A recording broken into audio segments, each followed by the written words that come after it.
亲爱的台南爱塔台的朋友，我现在在的这个地方呢，是我们台南美学馆附近的永华一街。每个人走进这个街道，你就会看到3栋非常古雅的建筑，然后你很好奇，一抬头看，这是哪里呢？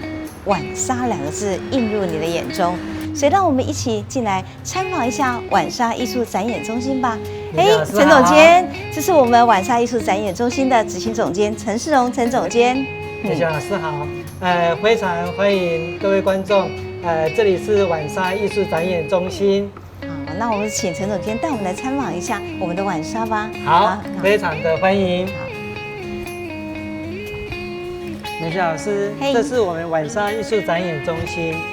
第1个馆艺术馆，哇，看起来很漂亮哎，我喜欢这种高贵的蓝色。谢谢赞美，谢谢。那这样的一个馆看起来挺大的，那我们都在这边举办什么样的活动？音乐会啦，歌剧表演、戏剧、舞蹈。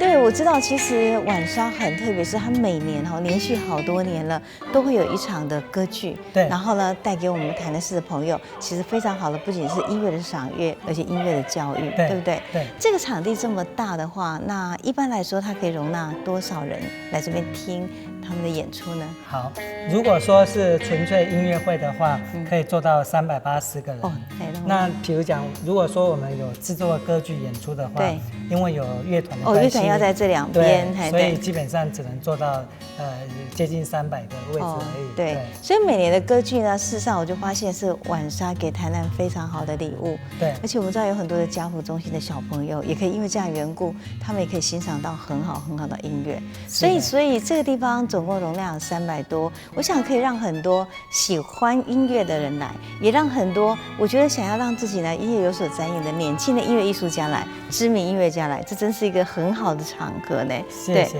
那我们晚上好像还有另外一个馆，对不对？对，我们晚上还有第2个馆是永华馆。哦，是。对，然后我邀请老师到我们第2馆参观。好啊，我们来看看我们的那个永华2馆。好，谢谢。好。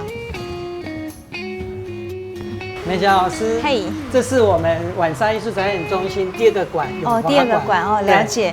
这个馆一般来说也是做表演性质的吗？对，它也是一个表演性质的，它有音乐会、戏剧、舞蹈都可以。都可以哦。对，而且那这里面的容纳量有多大？就是比刚才艺术馆还少，就是它容纳到180个人。对。这样子。我在这里其实看过很多表演的，而且很特别哦。我们台南市的茶联在这边办过美丽的茶席，对，所以可见这个空间其实有很多可以展演的可能，就对了。对，所以呢，如果喜欢艺术的朋友，你不要忘记哦，这个馆呢，事实上也是您常常可以来拜访的地方，可以举办活动的地方喽。欢迎大家来。对，那我们其实每次为了活动都有很多的，比如说演出的这些来宾啊，或是演出的演员，他们必须要做一个准备。我记得我们这个晚沙艺术做的一个很贴心的，就是推广中心有另外一个空间，提供这些人他们休息的可能，对不对？来，那我们可以来看一看这个人家一直在传说中非常温馨的所在。来，美霞老师，这是我们的最美空间。最美空间耶。对，好。来，老师请。好。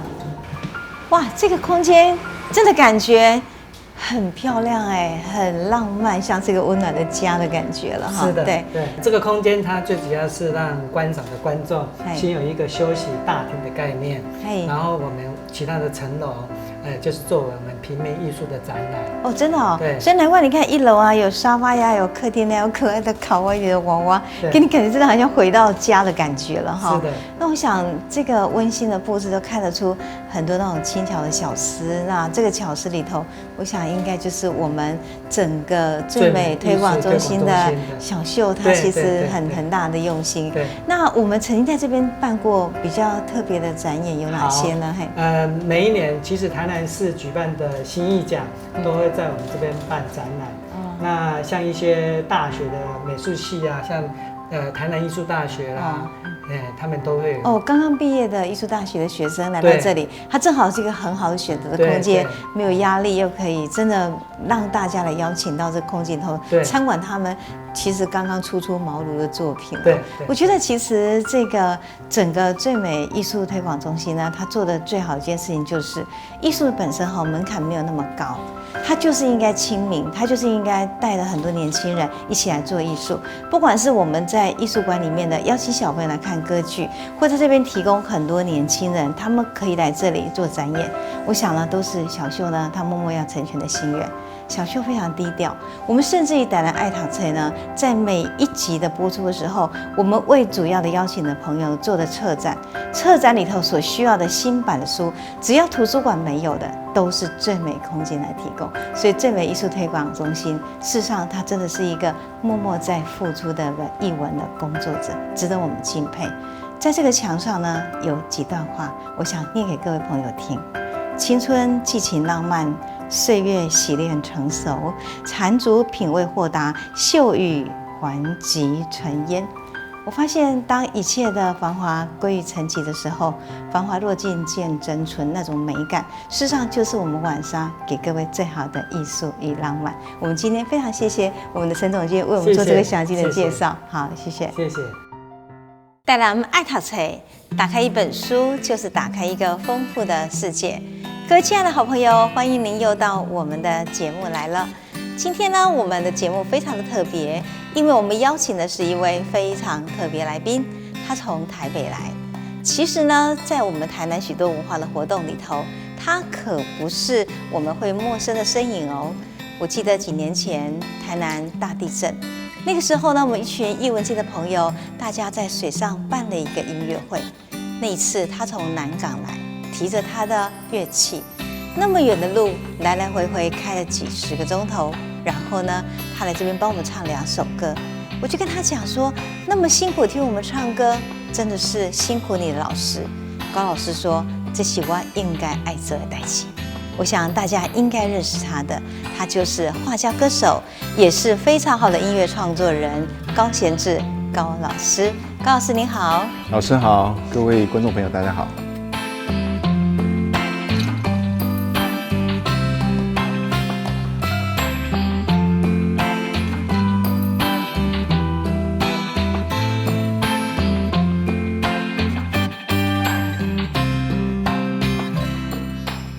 高老师今天又来到台南跟我们相聚了。其实所有台南文化活动里头，老师一向都不是一个陌生的身影，大家很喜欢你，喜欢你的老歌，喜欢你的乐琴，还有人喜欢你为我们创作的一切。所以，我们今天的这个节目呢，就要好好的张开我们耳朵来跟老师这个做音乐的交流。老师，我首先每个人对你最特别的一个印象就是你的乐琴哦。你的乐器呢，其实呢一拿出来可是民琴哎，你的乐琴很特别耶，来谈一谈你的乐琴吧。我这把乐琴呢，它是全部的手工自己画的。那为什么会画这个琴呢？其实是因为这把台湾乐琴哦，它的表面是梧桐木做的。是。那这梧桐木用久了以后呢，它会裂开来。对。它会裂到什么程度呢？会裂到像这样子，两边都裂开来，而且它是在前面就裂开来。对。那我当初碰到这种状况的时候呢，我修理的技术很差。是。所以我最终的方式修理完以后就凹凹凸凸的。对。我想，那我要用我的专长绘画来让它改变它的样貌。是。后来发觉，我去做表演的时候呢，常常会有一些不知道这个琴的人，甚至于小朋友、小孩子，是他们会因为我这把琴的造型或者颜色，或者我画了各种不同的型的一些特殊的风格，像西瓜呀，像一个很 surprise 的一个卡通影片人物，他就觉得哇，这个琴好有意思耶。所以说也达成了我想要去凸显台湾乐琴。可能跟民间的结合需要被认识，因为我们在做的工作是除了表演以外，也在做传承。我了解，所以觉得你这把琴呢，其实也招了很多人去看一看这个乐器了。是的。可是我觉得很特别哦，因为我们最近有一群朋友呢，在我们这个公会堂艺文化局开的课程的关系，我们就学了太平歌。对。然后呢，我们的鲁金章老师真是一个佛心来着，他教我们乐琴哎，开始比较哆来咪发嗦，我嘛是比较懂啊。但是老师，我刚刚你的 key 跟我没啥讲呢。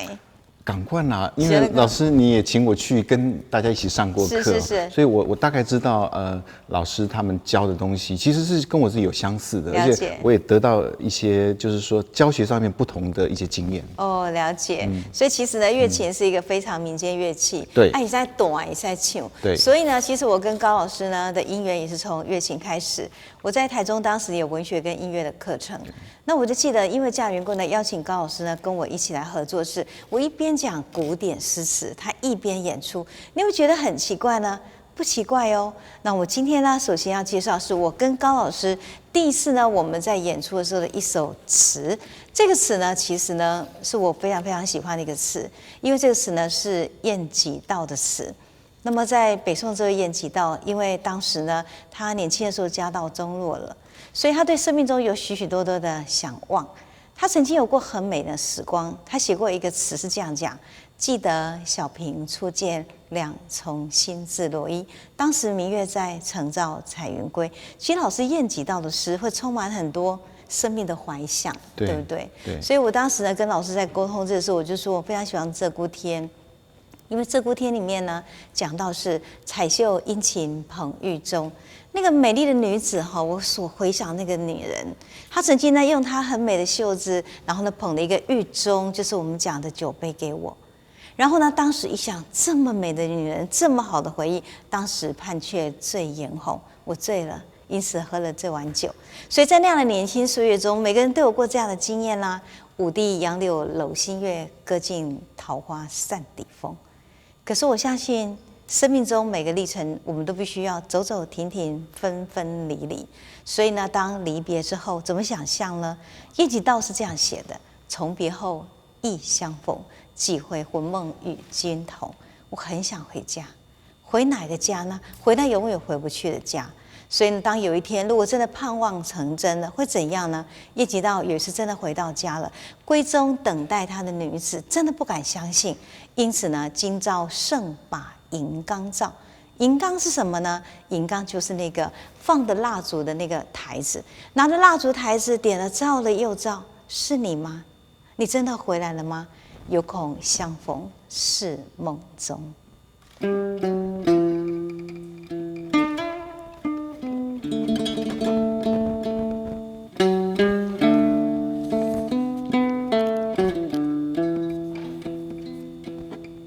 彩绣殷勤捧玉钟，当年盼却醉眼红。舞堤杨柳搂新月，歌尽桃花扇底风。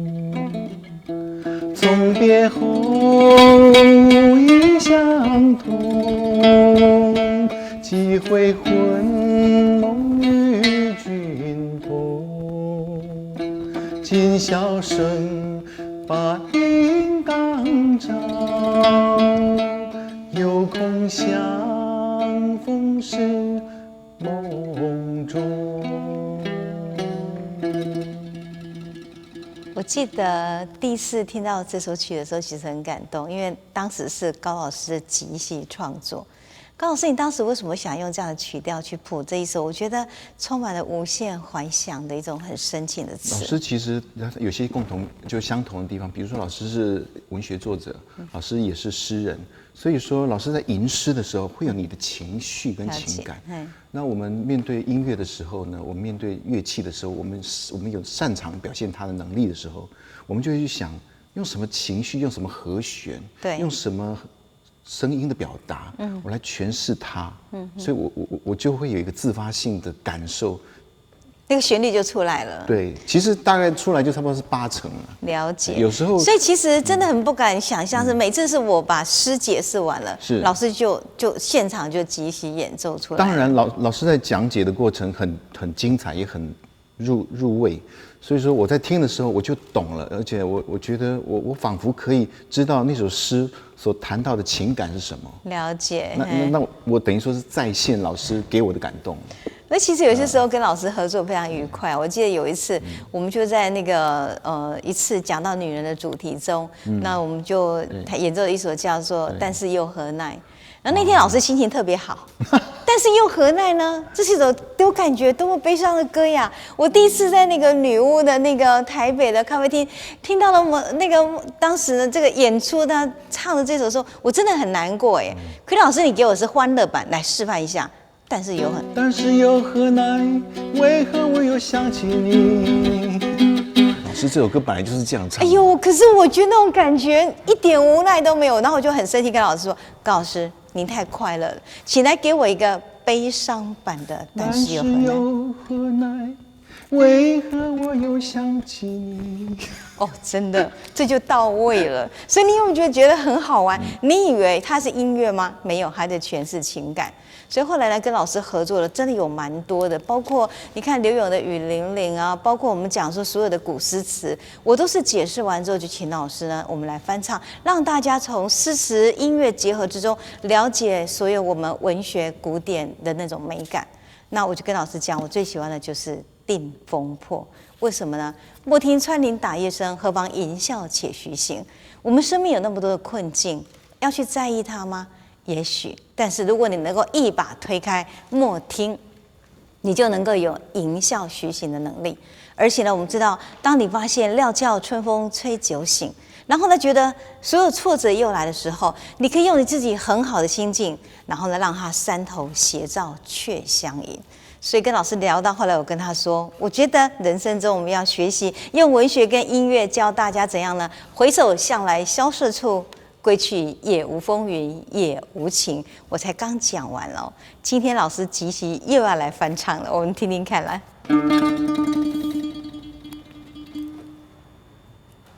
莫听穿林打叶声，何妨吟啸且徐行。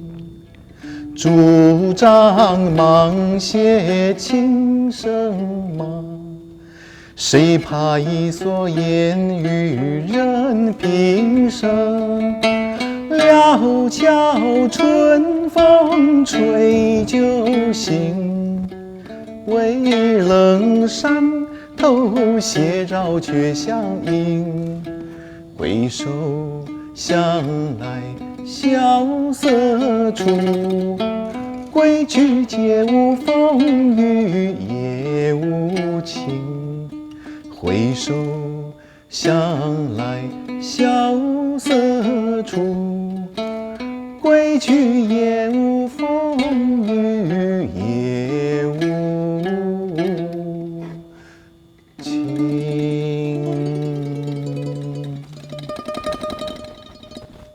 有时候他在想跟高老师的文学跟音乐的这样的讲座，我真的超级享受。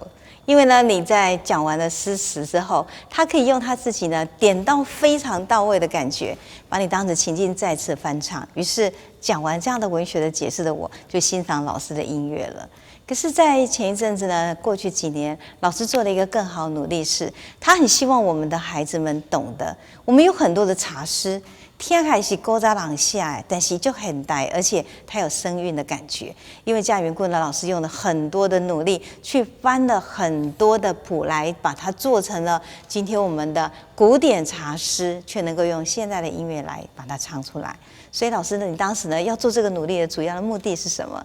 其实我想做的是一个自我对茶的认识，只是无意间的把茶，我去寻找茶的诗词，然后也寻找台湾的一些采茶歌谣，对的一些文字，把它再重新谱曲。了解。然后其实我觉得那就是一个自我的实现而已。了解。因为我知道，其实在中国古代的茶诗是有非常多，那其中有一首是叫宝塔诗，对，从1个字到9个字，把一个茶的韵味，7个字，7个字对。全部把那个茶的韵味呢。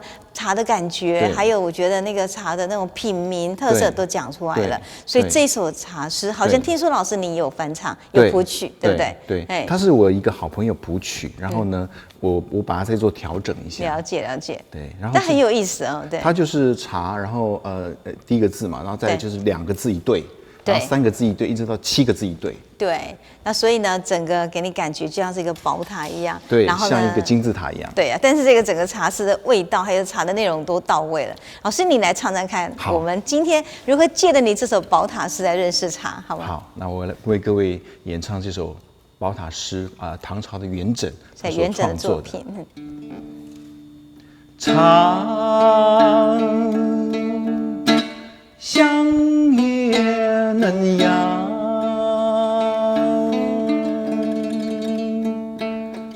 时刻，爱僧家，面雕白玉，落至红纱，腰间黄蕊色，婉转曲尘花。夜后遥配明月，晨前明对朝霞。西经古今人不倦，将至最后岂看花。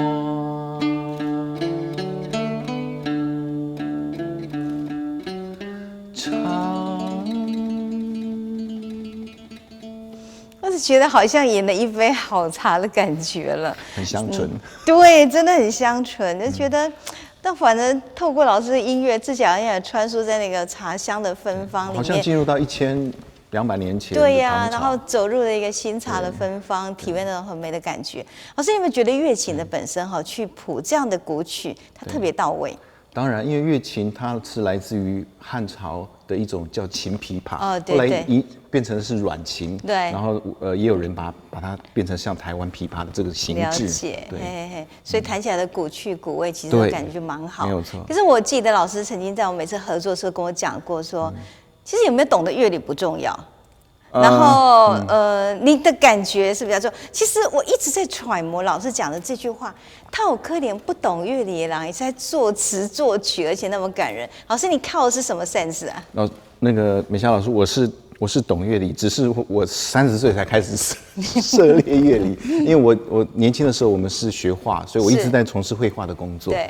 但是呢，慢慢的我自己写歌开始有经验的时候，发觉自己的乐理不足，对，会很吃力，是，所以才开始慢慢涉猎。但是我学音乐的方式是从耳朵，了解，所以基本上我看谱的能力没有我听歌的能力强。对，比如说老师你现在哼一段旋律，我就头脑没有学，没有文字，没有五线谱，可是我立刻可以手就按到那个声音。我觉得其实这对喜欢歌曲、对喜欢音乐的人来讲，我觉得这是一种。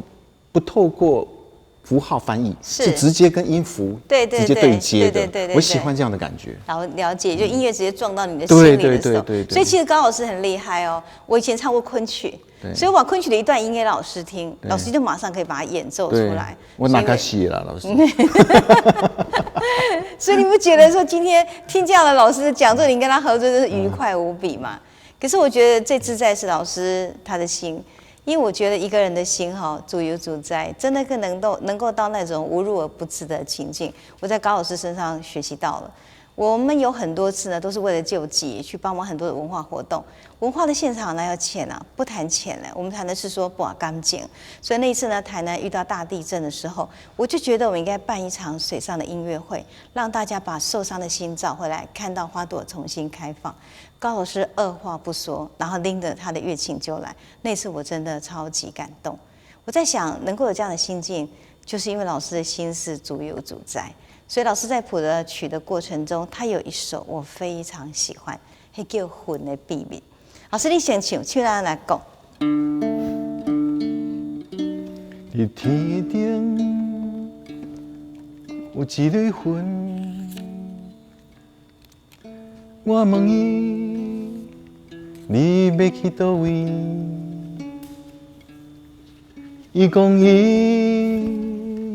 经着来到位，行到倒位，心着伫倒位。我问伊，你这蕊白云，你来这有啥物代志？伊讲你问的是一个秘密，目标倒位，困难着伫倒位。我问伊，我安怎才会当自由？逐工生活我总是无目睭。你讲风吹到倒位去，咱就跟伊去倒位，这就是云自由的秘密，这就是云自由的秘密。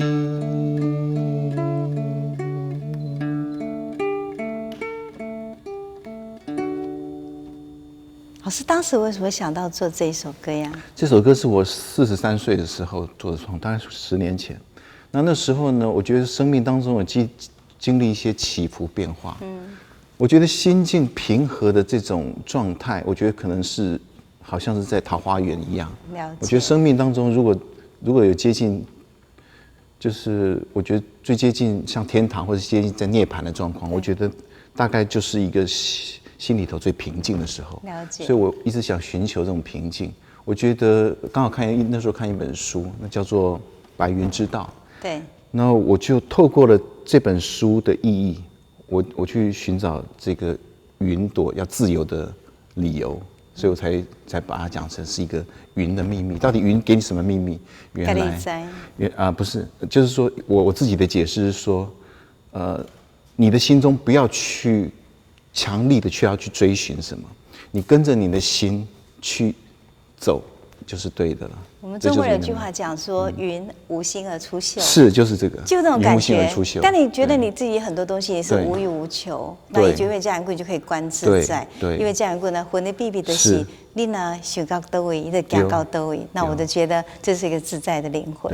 所以其实很欣赏高老师一点是，高老师常常骗我不懂乐理哦，常骗我不会弹乐琴哦，我不会唱歌，我不会画画。其实高老师什么都会，但是呢，我还是被骗得很开心。而且我告诉各位是说，喜欢这个高老师跟我们的结缘，是因为他是一朵自在的云，更是一首自在像流水一样的歌。我们今天很谢谢高老师来跟我们一起分享他的文学与音乐。